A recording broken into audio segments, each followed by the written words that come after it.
नमस्कार विद्यार्थी मित्रांनो, सार्वजनिक आरोग्य विभागामध्ये लवकरच पद भरतीची जाहिरात जी आहे ती येणार आहे. तर बऱ्याचशा विद्यार्थ्यांचे जे आहेत ते क्वालिफिकेशनच्या बाबतीत विचारत आहेत, की कुठल्या पदासाठी काय क्वालिफिकेशन आहे आणि किती पद आहेत. तर मित्रांनो, आता पहा ही भरती जी येते आहे त्याच्यामध्ये क्वालिफिकेशनमध्ये फार काही चेंजेस होणार नाही. मॅक्सिमम 99% जे आहेत ते कुठलेही चेंजेस होणार नाही. जुनी जी जाहिरात आहे किंवा मित्रांनो सेवा प्रवेश जे नियम आहेत शासनाचे, तर त्या नियमानुसारच ही पदभरती होत असते. त्याच्यामुळे शैक्षणिक अर्हता जी आहे तर हीच राहणार आहे.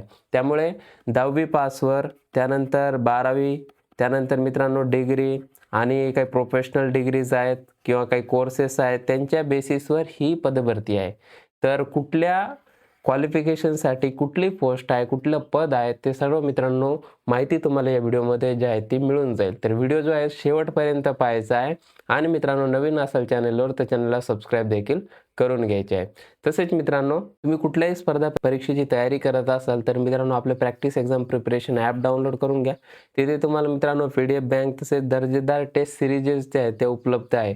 तलाठी भरतीचे टेस्ट सिरीज मित्रांनो तुम्ही अजूनही जॉईन केलं नसेल तर जॉईन करून घ्या. विद्यार्थ्यांनी सर्वाधिक पसंत केलेली ही टेस्ट सिरीज आहे आणि विद्यार्थ्यांचा यातून चांगला सराव जो आहे तो होतोय आणि निश्चित मित्रांनो विद्यार्थ्यांना याचा फायदा होतोय. तर चला आपण व्हिडिओकडे वळूयात. तर पहा एकूण किती पदं आहेत इथे 55 ते 60 पदं आहेत. आपण सगळ्या पदांचं पाहणार आहोत हळू आणि ज्या पदांचं तुम्हाला असं वाटतं की नाही या पदाचं आपण आपल्यासाठी नाही आहे, तरी मित्रांनो माझी अशी विनंती आहे की व्हिडिओ जो आहे तो हळू शेवटपर्यंत पहा आणि एकदा जर तुम्हाला क्वालिफिकेशन चांगले लक्षात राहिले, चांगले माहीत पडलं, तर मित्रांनो नंतर तुम्हाला कुठेही काही विचारायची आवश्यकता नसते. तुम्ही स्वतःच जे आहेत या गोष्टी समजू शकतात. ठीक आहे. तर शेवटपर्यंत आपण हळूहळू जाणार आहोत. वेळ लागेल, परंतु हरकत नाही. आपण जे आहे ते व्यवस्थित पद्धतीने जे आहे ते सर्व पाहूयात. चला सुरुवात करूयात. तर पहा सगळ्यात अगोदरचं पद आहे. आणखी एक प्रश्न विद्यार्थी विचारतात, की TCS की MPSC? तर मित्रांनो आत्तापर्यंतच्या अपडेटनुसार पाहायला गेलं तर TCSकडे जास्तीत जास्त शक्यता आहे, की TCS मार्फत ही परीक्षा होऊ शकते आणि मित्रांनो फार लवकरात लवकर जी आहे ती जाहिरात येण्याची शक्यता आहे. त्याच्यामुळे तुम्ही आपली तयारी जी आहे ती सुरू ठेवा. क्वालिफिकेशनचा हा व्हिडिओ पाहिल्यानंतर मित्रांनो इतरत्र जे आहे ते वेळ तुम्ही दवडू नका. आपल्या अभ्यासावर जास्तीत जास्त भर द्या. एवढंच मला सांगायचं आहे. तर पहा पहिलं पद आहे गृहवस्त्रपाल. मॅट्रिक्स, पे मॅट्रिक्स पण दिलेला आहे इथं. तो आपण बोलणार नाही आहोत. तुम्ही इथे पाहून घ्या. मी ज्या ठिकाणी काही पदांना सांगेल. ठीक आहे. तर पास सेकंडरी स्कूल सर्टिफिकेट म्हणजे काय पाहिजे 10वी पास पाहिजे. ठीक आहे. त्यानंतर have previous experience in housekeeping याच्यासाठी एक्सपिरियन्सची आवश्यकता आहे. 10वी पास प्लस एक्सपिरियन्स. त्यानंतर भंडारणी वस्त्रपाल तर याच्यासाठी सेकंडरी स्कूल सर्टिफिकेट म्हणजे 10वी पास एक झालं. त्याच्यानंतर दुसरं काय have pass government commercial certificate examination typing पाहिजे. ठीक आहे. मराठी 30 WPM टायपिंग पाहिजे. ठीक आहे. अशा आणि तिसरं काय have previous experience in account. 1 वर्ष जे आहे तो मिनिमम जो आहे तो एक्सपिरियन्स इथे पाहिजे. तर अशा पद्धतीने याच्यासाठी 3 झाले. ठीक आहे. त्यानंतर तिसरं पद पहा प्रयोगशाळा वैज्ञानिक अधिकारी, लॅबोरेटरी सायंटिफिक ऑफिसर. याच्यासाठी काय पाहिजे पहा केमिस्ट्री किंवा बायोलॉजी किंवा बॉटनी किंवा झुलॉजी किंवा मायक्रोबायोलॉजी किंवा बायोटेक्नॉलॉजी किंवा फॉरेन्सिक सायन्स याच्यामध्ये कुठल्याही एकामध्ये डिग्री झालेली पाहिजे. ठीक आहे. Degree and diploma in medical lab technology DMLT plus काय पाहिजे DMLT डिग्री प्लस DMLT 2 झाले. किंवा हे जर तुमचं झालेलं नसेल DMLT प्लस डिग्री तर पॅरामेडिकल सायन्सचा जो कोर्स असतो लॅब टेक्निशियनचा BSc इन लॅब टेक्निशियन किंवा bachelor of science in paramedical technology हा कोर्स जरी झालेला असेल तरी याच्यासाठी फॉर्म भरू शकतात. ठीक आहे. अशा पद्धतीने याच्यासाठी क्वालिफिकेशन आहे. त्यानंतर खालचं जे आहे प्रयोगशाळा वैज्ञानिक अधिकारी मलेरिया 95% त्याच्यासाठी पण सेम क्वालिफिकेशन आहे. वरती जसं आपण बोललो तर सेम क्वालिफिकेशन आहे. त्यानंतर पहा प्रयोगशाळा सहाय्यक यासाठी सुद्धा मित्रांनो सेम क्वालिफिकेशन आहे. प्रयोगशाळा सहाय्यक लॅब असिस्टंट असेल त्यानंतर लॅबोरेटरी सायंटिफिक ऑफिसर या दोन्हींसाठी क्वालिफिकेशन जे आहे ते सेम आहे. त्यानंतर पहा क्षकिरण तंत्रज्ञ एक्सरे टेक्निशियन यासाठी काय क्वालिफिकेशन आहे तर रेडिओलॉजीमध्ये बॅचलरची डिग्री पाहिजे. किंवा bachelor of science in paramedical, असं ही नावं वेगवेगळी आहेत, पण सगळे जे आहेत ते रेडिओलॉजी किंवा रेडिओग्राफी याच्यामध्ये जे आहे ते डिग्री पाहिजे. ठीक आहे, पॅरामेडिकल सायन्समध्ये. किंवा तुमची जनरल सायन्सची डिग्री पाहिजे आणि प्लस डिप्लोमा किंवा सर्टिफिकेट कोर्स झालेला पाहिजे. इथे ऑर लिहितो मी. कशामध्ये? रेडिओग्राफीमध्ये. तर BSc plus diploma or certificate रेडिओग्राफीमध्ये. तर तुम्ही एक्स-रे टेक्निशियनसाठी फॉर्म भरू शकतात. किंवा रेडिओलॉजीची BScची डिग्री पाहिजे पॅरामेडिकलची. अशा पद्धतीने दोन्ही ऑप्शन इथे आहे. असे दोन्ही विद्यार्थी जे याच्यासाठी फॉर्म भरू शकतात. त्यानंतर पहा, रक्तपेढी तंत्रज्ञ, ब्लड बँक ऑफिसर किंवा टेक्निशियन, त्याच्यासाठी काय क्वालिफिकेशन पाहिजे? तर ब्लड ट्रान्सफ्युजन किंवा bachelor of science in paramedical technology.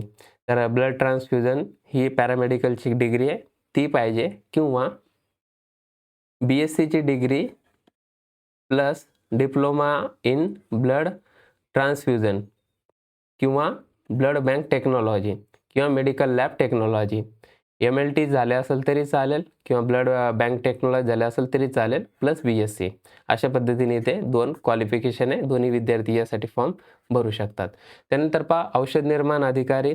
तर फार्मसीसाठी काय क्वालिफिकेशन आवश्यक आहे? तर फार्मसीमध्ये फार्मॅकॉलॉजीमध्ये डिग्री पाहिजे. ठीक आहे, एक झालं. हां, आणखी एक विद्यार्थ्यांचा इथे प्रश्न असतोय, तर त्याला थोडं बोलूनच घेऊया. इथे दिलेलंच आहे पहा, registered as a pharmacist as per pharmacy. म्हणजे फार्मासिस्ट म्हणून जे आहे ते रजिस्ट्रेशन असतंय, तर ते रजिस्ट्रेशन देखील झालेलं असलं पाहिजे. किंवा diploma in pharmacology, diploma plus registry along with 2 years experience as a pharmacist. Plus तिथे 2 वर्षाचं जे आहे ते एक्सपिरियन्स पाहिजे. कुणाला? ज्यांचा डिप्लोमा झालेला आहे त्यांना. मग ते गव्हर्नमेंटचा असेल, सेमी गव्हर्नमेंटचा असेल किंवा मग कुठल्याही जे आहेत त्या फार्मसीच्या कंपनीमध्ये असेल. ठीक आहे, तिथे एक्सपिरियन्स पाहिजे डिप्लोमावाल्यांना. आणि त्यांची डिग्री आहे, त्यांना फक्त डिग्री आणि रजिस्ट्रेशनचं जे आहे ते फार्मासिस्टचं असतात. ठीक आहे. त्यानंतर डायटिशियनचं काय? तर BSc इन होम सायन्सची डिग्री पाहिजे आहार तज्ज्ञाला. त्यानंतर ECG टेक्निशियनसाठी पहा, bachelor of paramedical technology in cardiology or BSc, म्हणजे त्याचे पॅरामेडिकल टेक्नॉलॉजी कार्डिओलॉजी. नावं त्यांची वेगवेगळी काही काही इन्स्टिट्यूटमध्ये असतात, जशी युनिव्हर्सिटी असेल, परंतु हे जे आहे ते कार्डिओलॉजीमध्येच येतं. किंवा किंवा काय पाहिजे?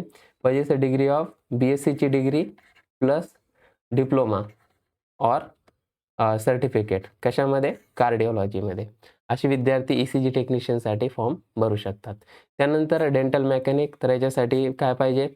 12वी पास पाहिजे, प्लस 2 नंबर काय दिलं have pass the dental mechanic course. Government college, dental government कॉलेजचं जे आहे ते हा कोर्स झालेला पाहिजे डेंटल मेकॅनिकचा. ठीक आहे. किंवा कुठलंही कॉलेज असेल अन्य तरी पण चालेल, गव्हर्नमेंटचंच नसेल, डेंटल कॉलेजमधून जो आहे डेंटल मेकॅनिकचा कोर्स आणि मित्रांनो 12वी पास अशा पद्धतीने ज्यांचं झालेलं आहे, तर ते विद्यार्थी याच्यासाठी फॉर्म भरू शकतात. त्यानंतर डायलिसिस टेक्निशियन, याच्यासाठी पहा कुठली डिग्री पाहिजे? तर यासाठी BSc पाहिजे प्लस DMLT पाहिजे. BSc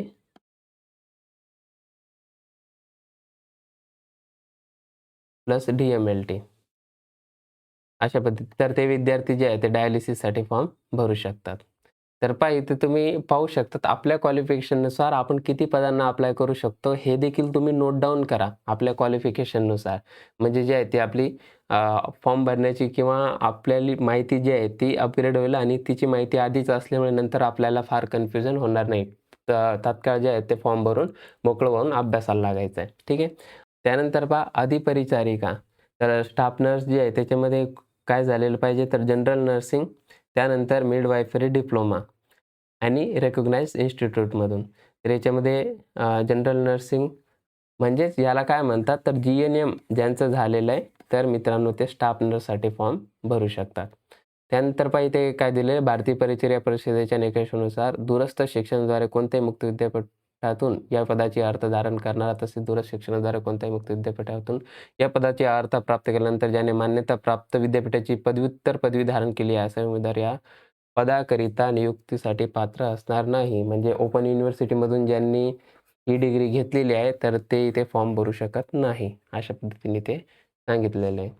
तर त्यानंतर पहा स्टाफ नर्स प्रायव्हेट, तर याचं पण क्वालिफिकेशन जे आहे ते थोडं चेंज आहे. अगोदरचं जे आहे ते जी-एन-एम आहे, तर इथं काय आहे, तर इथलं जे आहे ते basic bachelor of science in nursing he degree इथे पाहिजे. ठीक आहे. आणि हे जे पात्र असणार नाही ओपन युनिव्हर्सिटीचं, तर ते सांगितलं डिस्टन्स लर्निंगचं. तर स्टाफ नर्स प्रायव्हेट याच्यासाठी काय पाहिजे, डिग्री, आणि स्टाफ नर्स गव्हर्नमेंट 50% त्याच्यासाठी जी-एन-एम असं इथे क्वालिफिकेशन आहे. त्यानंतर पहा पुढचं दूरध्वनी चालक. यासाठी काय क्वालिफिकेशन पाहिजे, तर याच्यासाठी 10वी पास आणि मराठी, हिंदी, इंग्लिश यांचं जे आहे ते नॉलेज पाहिजे. म्हणजे 10वी पासवर फक्त जी आहे ती पोस्ट आहे. त्यानंतर ड्रायव्हरसाठी काय क्वालिफिकेशन पाहिजे, तर सगळ्यात महत्त्वाचं जे आहे ते ड्रायव्हिंग लायसन पाहिजे. त्याच्याकडे ड्रायव्हिंग लायसन असलं पाहिजे कुठलीही गाडी चालवण्याचं.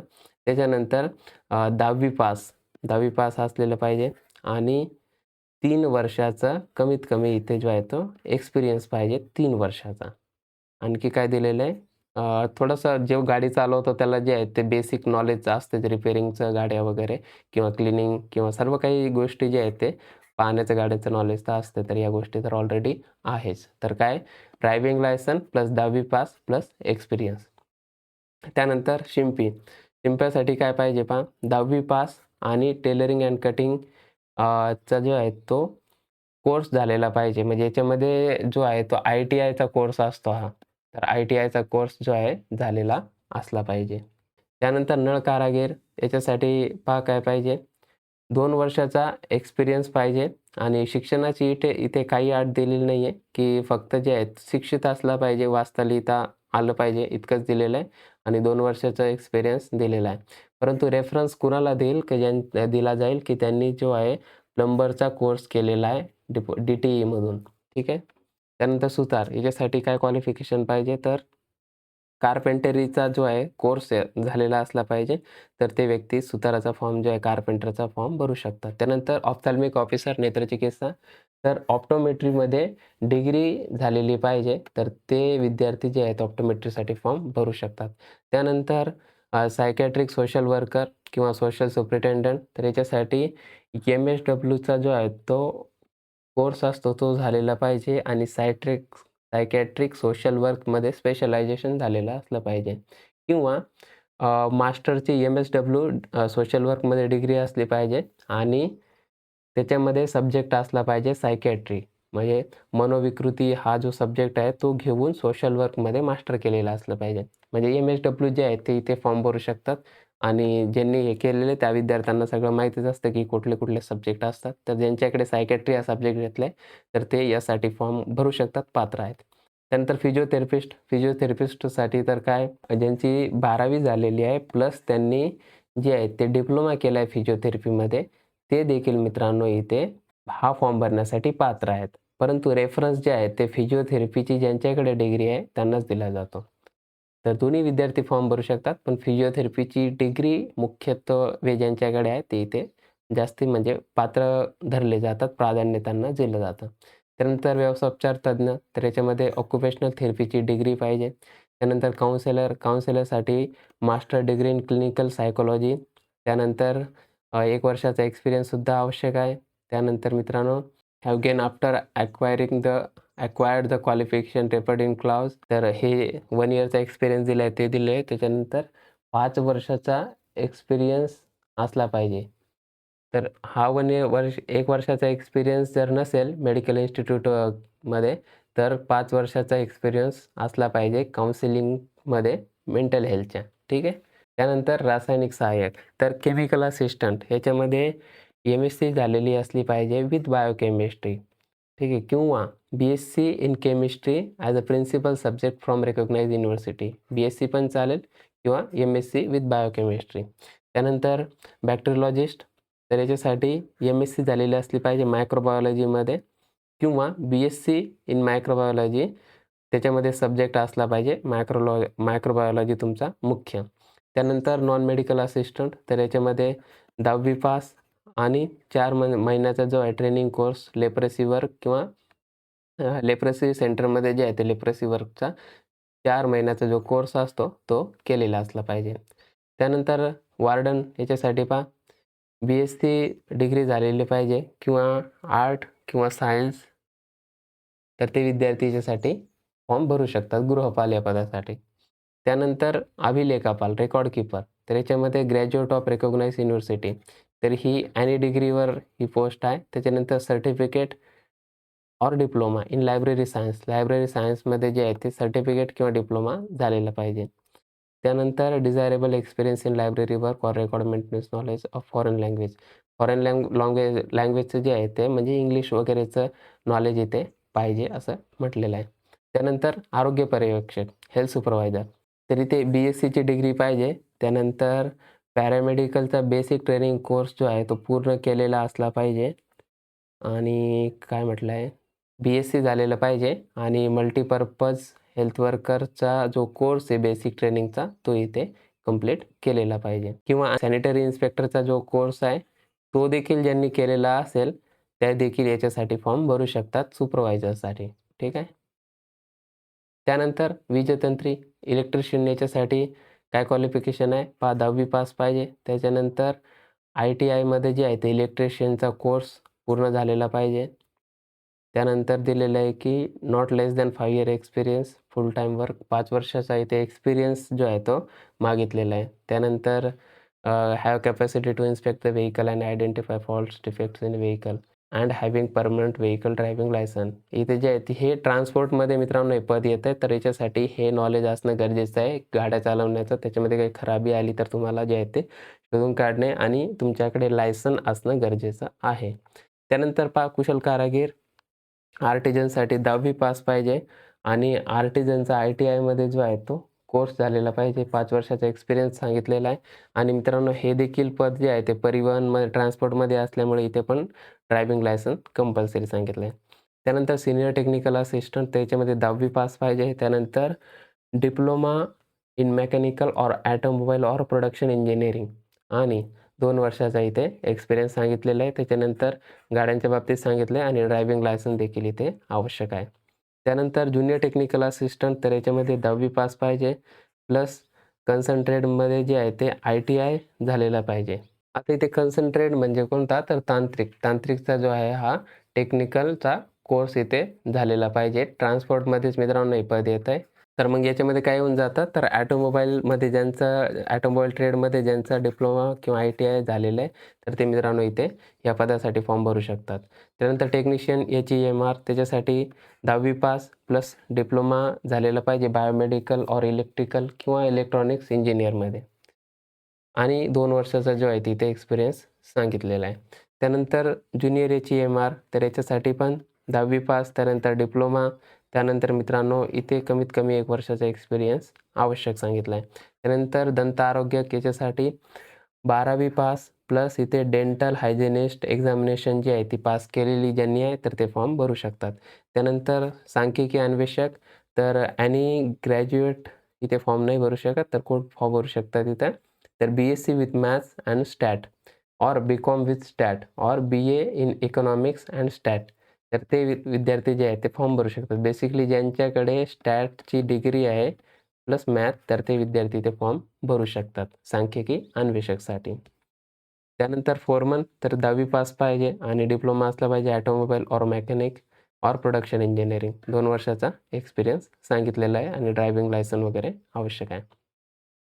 त्यानंतर पहा सर्व्हिस इंजिनिअर तर याच्यासाठी जे आहे ते 10वी पास प्लस डिप्लोमा पाहिजे मेकॅनिकल ऑर ऑटोमोबाईलचा. त्यानंतर 3 वर्षाचा एक्सपिरियन्स आणि नॉलेज सांगितलं आहे वर्कशॉपचा एक्सपिरियन्स मेंटेनन्सचा आणि त्यानंतर आणखी काय दिलं आहे having well conversant knowledge of company act, motor vehicle act. त्यानंतर जे आहे ते म्हणजे नॉलेज असलं पाहिजे जो इंजिनिअर असतो सर्व्हिस तर त्याला या सर्व गोष्टींचं जे आहे ते नॉलेज असलं पाहिजे. त्यानंतर पहा वरिष्ठ सुरक्षा रक्षक तर याच्यासाठी पहा 10वी पास आणि काय पाहिजे सर्टिफिकेट कोर्स झालेला असला पाहिजे इंडस्ट्रियल सिक्युरिटीमध्ये. त्यानंतर फायर फायटिंग इक्विपमेंट म्हणजे जे नॉलेज जे आहे ते असलं पाहिजे फायर फायटिंगचं वगैरे आणि एक्सपिरियन्स सांगितलेला आहे 5 वर्षाचा आणि responsible position in industry or government department commercial body. तर हा इथे म्हणजे कुठल्याही कंपनीमध्ये किंवा एखाद्या रिस्पॉन्सिबल अशा चांगल्या कंपनीमधला तो एक्सपिरियन्स तिथे सांगितलेला आहे. आणि रेफरन्स इथे जो आहे तो कोणाला दिला जातो, ज्यांच्याकडे डिप्लोमा असेल तर त्यांना जे आहे ते इंडस्ट्रियल सिक्युरिटी कोर्सचा डिप्लोमा असेल त्यांना इथे रेफरन्स दिला जाईल. त्यानंतर मेडिकल सोशल वर्कर, सामाजिक कार्यकर्ता, तर एम-एस-डब्ल्यू ज्यांचं झालेलं आहे सायकियाट्रिक सोशल वर्क स्पेशलायझेशनमध्ये, तर ते लोकं याच्यासाठी पात्र आहेत. त्यानंतर हायर ग्रेड स्टेनो उच्च श्रेणी लघुलेखक, तर 10वी पास प्लस शॉर्ट हँड किती झालेलं पाहिजे? 120 word per minute and English किती? त्याच्यामध्ये इंग्लिश 40 और मराठी 30. त्यानंतर निम्न श्रेणी लघुलेखक 10वी प्लस शॉर्ट हँड टायपिंग, तर त्याच्यासाठी 100 WPM आहे. त्यानंतर लघुटंक लेखक स्टेनो, तर याच्यासाठी 10वी प्लस 80 वर्ड्स पर मिनिट. त्यानंतर एक्स-रे असिस्टंट, तर डिग्री इन पॅरामेडिकल, ते रेडिओग्राफीची किंवा degree in science bachelor BSc झालेली पाहिजे आणि सर्टिफिकेट ऑर डिप्लोमा पाहिजे रेडिओग्राफीचा.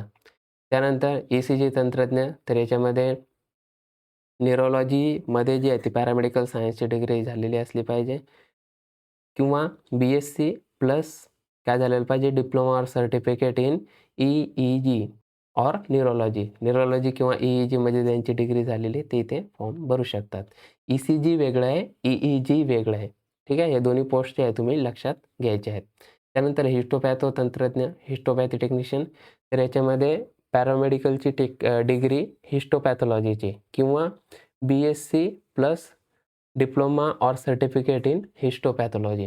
त्यानंतर हेल्थ इन्स्पेक्टर, तर याच्यामध्ये पहा science degree from recognised university, म्हणजे इथे BScची डिग्री पाहिजे आणि पॅरामेडिकल बेसिक ट्रेनिंगचा कोर्स जो आहे तो पूर्ण झालेला असला पाहिजे किंवा सॅनिटरी इन्स्पेक्टरचा जो कोर्स केला आहे तो पूर्ण असला पाहिजे. हा किंवा हा दोन्हीपैकी एक कोर्स जो आहे तो पूर्ण झालेला असला पाहिजे. त्यानंतर ग्रंथपाल, तर याच्यासाठी जो आहे सर्टिफिकेट किंवा डिप्लोमा लायब्ररी सायन्समध्ये. इलेक्ट्रिशियन, त्यासाठी काय पाहिजे? तर डिप्लोमा किंवा सर्टिफिकेट पाहिजे इलेक्ट्रिकल ट्रेडमध्ये आणि काय पाहिजे? 10वी पास तर आहेच. त्यानंतर शस्त्रक्रिया गृहसहायक OT असिस्टंटसाठी काय पाहिजे? तर 10वी पास पाहिजे फक्त. OT असिस्टंटसाठी 10वी पास पाहिजे. तर 10वी पासवर फक्त 10वी पासवर आपण पाहिलं की बरेच पदं जे आहेत त्याच्यामध्ये आहेत. त्यानंतर मोलरूम तंत्रज्ञ, तर याच्यासाठी काय पाहिजे? पॅरामेडिकलची डिग्री, रेडिओलॉजी किंवा BSc in science plus diploma or certificate in radiography. त्यानंतर MPHW बहुउद्देशीय आरोग्य कर्मचारी, यासाठी पहा काय क्वालिफिकेशन पाहिजे?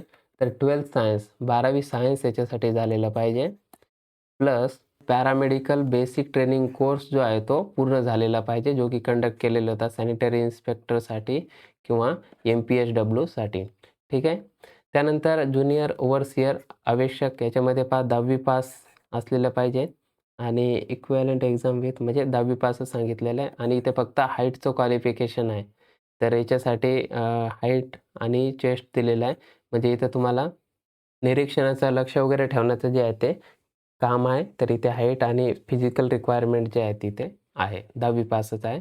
तर अशा प्रकारे मित्रांनो ही झाली ग्रुप Cची पदं. आता गट ड मध्ये जे आहे ती भरपूर पदे येतात, तर त्यासाठी काय क्वालिफिकेशन आहे पहा. तर याच्यामध्ये पहा मी तुम्हाला अगोदर नावं सांगतो, की या पदांसाठी तुम्ही फॉर्म भरू शकतात. तर बाह्य रुग्णसेवक, दंतसहाय्यक, किरण परिचर, त्याच्यानंतर प्रयोगशाळा परिचर, त्यानंतर रक्तपेढी परिचर, पार्ट टाईम परिचर, आरोग्य परिचर, श्री परिचर. आता श्री परिचर जी पदं आहेत ती फक्त स्त्रीच फॉर्म भरू शकतात. त्यानंतर पुरुष परिचर, डायरेक्ट रूम परिचर, दवाखाना परिचर, दवाखाना सेवक, पुरुष सेवक, नर्सिंग ऑर्डरली, अपघात विभाग सेवक, त्यानंतर वाहन स्वच्छक, मजदूर, आया, मदतनीस, शिंपी, लेदर वर्कर, अशी मित्रांनो सगळे जे आहेत ते ही पदं कशामध्ये येतात? तर ग्रुप डीमध्ये येतात आणि याच्यासाठी क्वालिफिकेशन जे आहे ते 10वी क्वालिफिकेशन आहे. इतर याच्यासाठी काही क्वालिफिकेशन आवश्यक नाही आहे. पे लेव्हल पण इथे पाहू शकतात. तर या सगळ्या पदांचे जे आहे ते पे लेव्हल इथे दिलेलं आहे. त्यानंतर पहा मित्रांनो नियमित क्षेत्र कर्मचारी, तर यांच्यासाठी काय पाहिजे? 10वी पास प्लस जे स्प्रेइंग वर्कर, म्हणजे 180 दिवसांचा जो कार्यक्रम राबवला गेला होता स्प्रेइंगसाठी फवारणीचा, तर त्याच्यामध्ये जे आहे ते काम केलेलं असलं पाहिजे. तर त्यासाठी जे आहे ते अप्लाय करू शकतात. तिथे एज लिमिट वगैरे पण दिलं आहे 45 इयर्स अप्पर लिमिट. त्यानंतर नियमित क्षेत्र कर्मचारी, तर याच्यासाठी काय क्वालिफिकेशन सांगितलेलं आहे? तर 10वी पास. ठीक आहे. आणि याच्यासाठी अन्य काही क्वालिफिकेशनची आवश्यकता नाही आहे. त्यानंतर पहा अकुशल कारागीर हे ट्रान्सपोर्टमध्ये येतं. तर 10वी पास पाहिजे. त्याच्यानंतर ट्रान्सपोर्टमध्ये वगैरे जे आहे ते ITIचा जो आहे मित्रांनो डिप्लोमा इथे झालेला असला पाहिजे. त्यानंतर पहा अकुशल कारागीर तर याच्यामध्ये 10वी पास पाहिजे आणि prescribe training in appropriate trade जसं की रेफ्रिजरेशन, एअर कंडिशन, इलेक्ट्रिकल किंवा जनरल इलेक्ट्रॉनिक्स किंवा इन्स्ट्रुमेंटेशन. तर याच्यामध्ये जे आहे ते ITIचा जो आहे कोर्स तुमचा झालेला असला पाहिजे. तर ते लोकं जे आहेत ते स्किल आर्टिझन अकुशल कारागीर या पदासाठी फॉर्म भरू शकतात. तर अशा प्रकारे मित्रांनो तब्बल 60 पदं जी आहेत ती आपण पाहिलेली आहे आणि ग्रुप डीमध्ये जी आहे ती सगळी ही भरपूर पदं आहेत. तर अशा प्रकारे ही सगळ्या पदांचे क्वालिफिकेशन जे आहे ते आपण पाहिलेत. जर तुम्ही शेवटपर्यंत व्हिडिओ पाहिला आहे तर मित्रांनो अ, चांगली गोष्ट आहे की तुम्ही सर्व गोष्टींची माहिती जी आहे ती व्यवस्थित पद्धतीने जाणून घेतली. तर मित्रांनो तुमचा कोणी मित्र जे आहेत ते यासाठी फॉर्म भरण्यासाठी इच्छुक असाल आणि त्यांना क्वालिफिकेशनची माहिती हवी असेल तर हा व्हिडिओ त्यांच्यापर्यंत नक्की शेअर करा आणि ह्या क्वालिफिकेशनमध्ये देखील तुम्हाला काही अडचणी असतील तर मित्रांनो नक्की खाली कमेंटमध्ये प्रश्न विचारा. त्या प्रश्नांची उत्तरं तुम्हाला मिळून जाईल. तर चला मित्रांनो थांबूयात इथे. चॅनलला तुम्ही सबस्क्राईब केलं नसेल सबस्क्राईब करून घ्या. ही PDF तुम्हाला पाहिजे असेल तर मित्रांनो जायचे आपले टेलिग्राम चॅनल जे आहे ते जॉइन करून घ्यायचे. इथे तुम्हाला जे आहे ती PDF उपलब्ध होऊन जाईल. आणि मित्रांनो टेस्ट सीरीज वगैरे तुम्हाला जॉइन करायचं असेल तर आपलं प्रॅक्टिस एक्झाम प्रिपरेशन ॲप आहे. तर चला मित्रांनो धन्यवाद. थांबूयात. भेटूयात आपण पुढील व्हिडिओमध्ये.